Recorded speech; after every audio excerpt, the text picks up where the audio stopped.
viņi uzskata par vajadzīgu. Ja? Un tā mēs ļaujam viņiem ievērot savas tradīcijas. Ja? Nu, un tad multikulturālisms, protams, ir pēdējā laikā kļuvis arī par tādu lēmu vārdu, tāpēc, ka ļoti daudziem vārds multikulturālisms ir sācis asociēties tieši ar to fenomenu, kur mēs pazīstam no daudzām rietumu valstīm, kurās ir lielas imigrantu kopienas.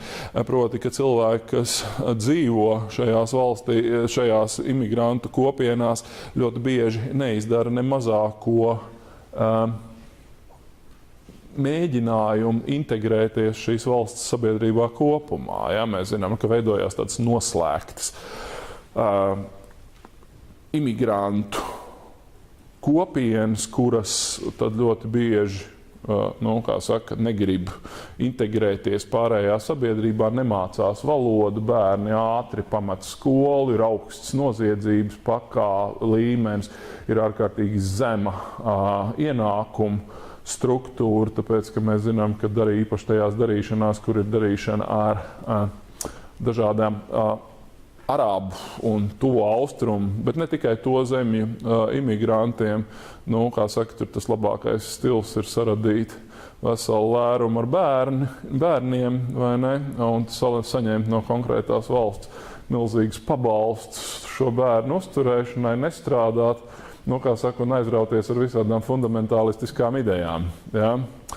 Tas ir tas, gal galā tur mēs zinām, ka vesela virkne no šādu imigrantu kopienām ir novedusi arī pie, tā teikt, visnotaļ asiņainiem terora aktiem, kaut vai tajā pašā Bostonā, kur jūs, kā atceraties, nesen tika uzspridzināts maratonā, vai ne, tā bumba, kas bija divi, un arī, tā teikt, jaunieši bez kādas konkrētas nodarbošanās, kur bija ieceļojuši Amerikas valstī, un Amerikas valsts bija bijusi viņiem ārkārtīgi pretīm nākoši un maksājusi pabalstus un ļāvusi viņiem tur izglītoties un tā tālāk.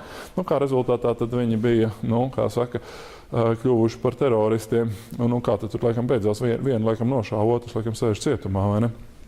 No tiem brāļiem. Un citām vārdiem sakot, tad ir tas jautājums par multikulturālismu. Rietumos ir lielākoties saistīts ar to, vai mums šī politika nebūtu jāpārskata. Jo mēs nevaram arī kultūras jomā šīm imigrantu kopienām dot tik daudz pašnoteikšanos, ka tas jau apdraud tādu konkrētās valsts sabiedrības kopīgo saskaņu un kopīgās vērtības, vai ne? Tas klasisks piemērs, protams, ir šajā ziņā slavenais stāsts par Šveices minaretiem. Esat dzirdējuši to? Noteikti neesat. Tas ir stāsts par to, ka Šveice, kā jūs to zināt, ir viena riktīgi bagāta valsts, bet arī viena riktīgi konservatīva valsts. Un viņiem ir tas stāsts, ka viņiem arī, protams, tur neviens normāls šveicietis jau tos melnos darbus negrib darīt, un tāpēc viņi tur ir sabraucis pilns ar visādiem imigrantiem, vai ne? Un šie imigranti, protams, ir musulmaņi. Un tad ir jautājums, vai mēs varam ļaut šiem musulmaņiem, kuri tagad pieder, protams, islāma ticībai un vēlas celt savu baznīcu, ja? Vai mēs varam ļaut, un jūs zināt, kāda izskatās tāda tipiska mošeja, vai ne? Restīvi, ka ir pa vidu tā pamatēka, un tad viņai ir tie 4 torņi, no kuriem tad tiek saukta tā lūkšana, ja? Tie minareti, tādi spici tornīši, tādi balkoniņi augšā. Saprotat, par ko es runāju? Redz. Un tad ir jautājums, kā šāda ēka iedarās Šveices tradicionālajā ainavā, vai ne? Vai mēs gribētu teikt, ka, Šveice tradicionāli konservatīva kristīga zeme, ja?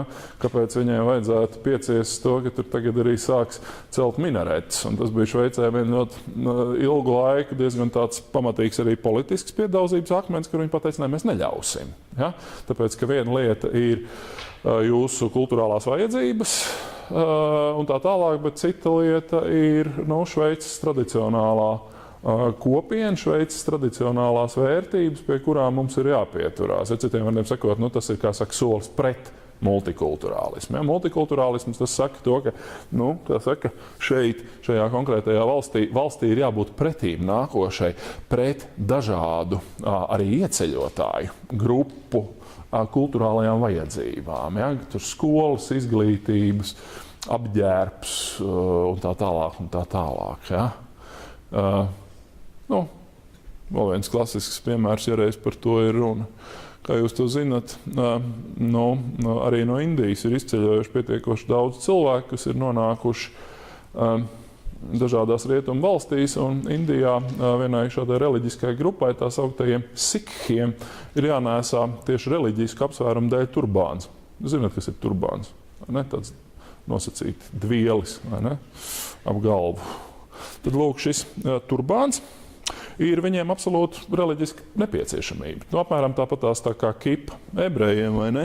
Šitas te, kas ir, kā saka, savā veidā, kā saka, reliģisks simbols. Nē. Jā.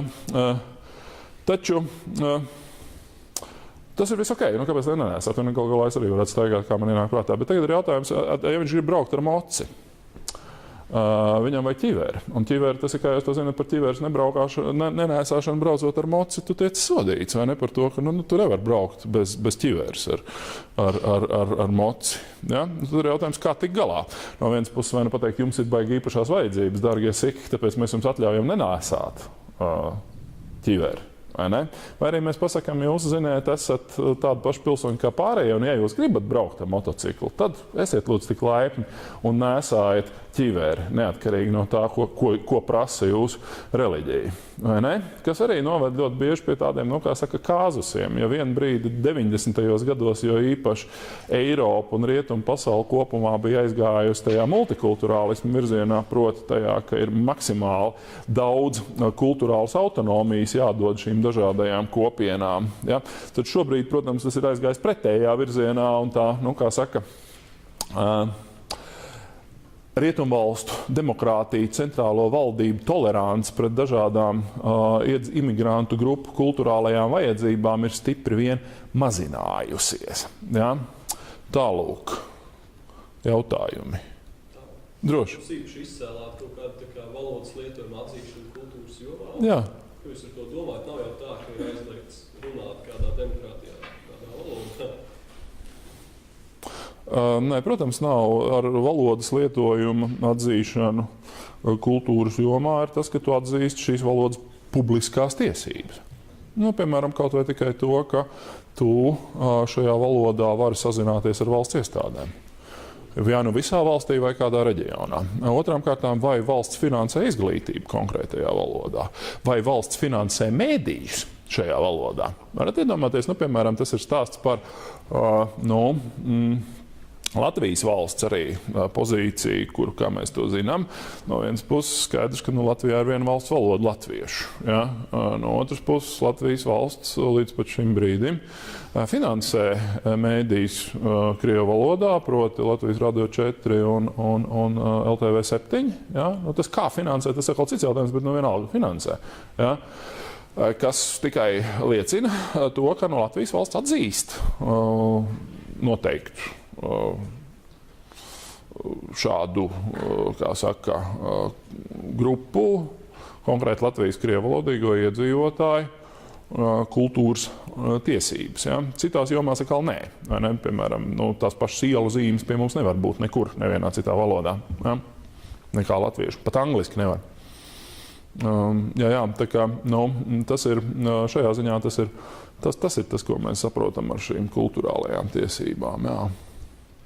Vēl kaut kas. Kas ir? Latvijā, teiksim tā, tas ir interesants jautājums, un tas prasītu vienu pamatīgāku diskusiju. Latvijā es teiktu, ka nešaubīgi ir kaut kādi elementi no liberālās demokrātijas, jo liberālā demokrātija, kas saka, kā saka, jūs visi esat vienlīdzīgi pilsoņi. Tad kaut kādi elementi ir nepārprotami no etniskās demokrātijas, bet ja mēs runājam kaut vai par to pašu kultūras tiesību atzīšanu, ko kolēģis vaicāja, tad tā ir arī multikulturālismu. Tas ir multikulturālismu iespējas. Nevajag aizmirst to, ka, piemēram, Latvijas valsts finansē, varbūt ne pārāk lielā mērā, bet tomēr viņi finansē mazākumtautību kultūras iestādes, kultūras organizācijas. Kultūras ministrijā ir vesela nodaļa, kas ar to nodarbojās, un, kā saka, kultūras biedrības tur un tā tālāk. Ja? Tā kā tur ir elementi no dažādiem, lai gan tas etniskās, kā jau es to tiku teicis, tas etniskās demokrātijas elements tur ir klātesošs. Jā, protams. Bet tad mums ir jārunā tieši par konkrētām politikām. Vai ne? Izglītības politikā Latvijas valsts ļoti netipiski ļoti daudzām valstīm finansē skolas krievu valodā. Kas, Francijā, es saku, paprasiet Francijā, kāpēc, lai viņi nofinansē skolas krieviski, piemēram. Tas ir kaut kas neiedomājams, ja Latvija to dara. Un pēc viss spriežot darīs arī nākotnē.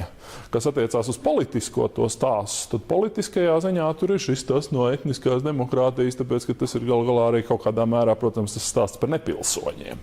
Vai ne?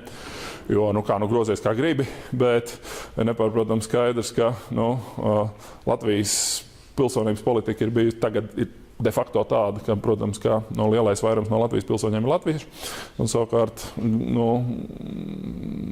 absolūtais vairākums no Latvijas nepilsoņiem ir krieviski runājoši. Ne?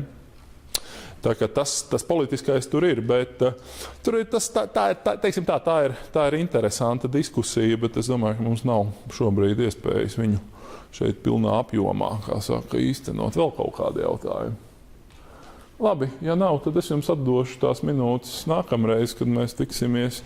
Un tad vēlreiz domājiet par to eksāmenu laiku. Īpaši man lūgums ir mūsu komunikācijas studentiem saskaņojiet to ar saviem metodiķiem, lai jūs tiekat tajā 8. Ja? Labi, uz redzēšanu.